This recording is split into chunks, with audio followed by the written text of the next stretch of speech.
नमस्कार, जनाधिकार TV news network में आप सभी का स्वागत है। मैं हूं आपके साथ कंचन मिश्रा। चलिए रुक करते हैं आज की कुछ खास खबरों की तरफ। अमावस्या पर ग्वारी गौशाला में गौ भंडारा, राजकुमार पांडे व ग्रामीणों की अनोखी सेवा। जनाधिकार टीवी स्थान ग्वारी, खरेहटी, रेवसा, सीतापुर। आप देख रहे हैं जनाधिकार टीवी।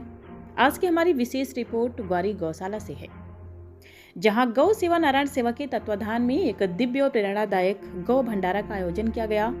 अमावस्या के पावन दिन पर आयोजित इस भंडारे में गौ माता को चना और गुड़ का प्रसाद अर्पित किया गया। यह कार्यक्रम सेवता क्षेत्र के विधायक आदरणीय ज्ञान तिवारी जी के निर्देशानुसार संपन्न हुआ, जिनका लक्ष्य क्षेत्र में गौ संरक्षण और जीवदया को बढ़ावा देना है।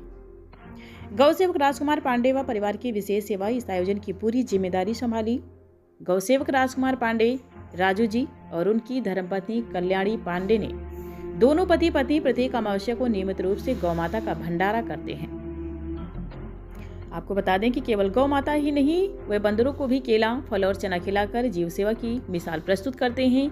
राजकुमार पांडे जी का मानना है कि गौ सेवा केवल धर्म नहीं बल्कि समाज का कर्तव्य है।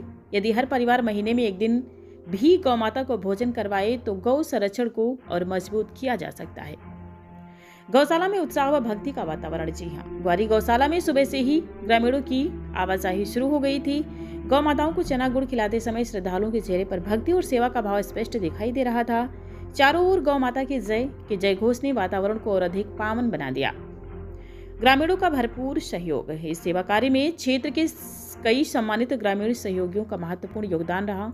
राम सहारे तिवारी, आनंद शुक्ला, आकाश तिवारी, मनोज भार्गव, बीडीसी, पैकर्मा लोधी, पवन तिवारी, अनुपम पांडे, सुधीर पांडे और शिवा पांडे ने कार्यक्रम की तैयारी, व्यवस्था और प्रसाद वितरण में सक्रिय भूमिका निभाई। इन ग्रामीणों का कहना है कि ग्वारी गौशाला में होने वाला यह मासिक भंडारा हमारे गांव को धार्मिक और सामाजिक रूप से जोड़ने का एक माध्यम बन गया है। इससे बच्चों और युवाओं में भी सेवा और संस्कारों की भावना मजबूत हो रही है। गौ सेवा नारायण सेवा संस्था का लक्ष्य है कि गौ माता की सेवा को सिर्फ एक परंपरा न मानकर इसे सामाजिक जिम्मेदारी बनाया जाए। संस्था द्वारा साफ सफाई, चारे की व्यवस्था, बीमार गौवंश की देखभाल और नियमित भंडारे की योजना निरंतर जारी है। विधायक ज्ञान तिवारी जी ने भी संदेश देते हुए कहा कि गौ माता हमारी संस्कृति की धुरी है। गौ सेवा से समाज में शांति, समृद्धि और सद्भाव बढ़ता है। गौ माता के जयकारों के साथ यह भंडारा सफलतापूर्वक संपन्न हुआ। ग्रामीणों ने भी आगे और बड़े स्तर पर सेवा कार्यों का संकल्प लिया। ग्वारी, खरेहटी, रेवसा, सीतापुर से मैं पंकज मिश्रा, जनाधिकार टीवी।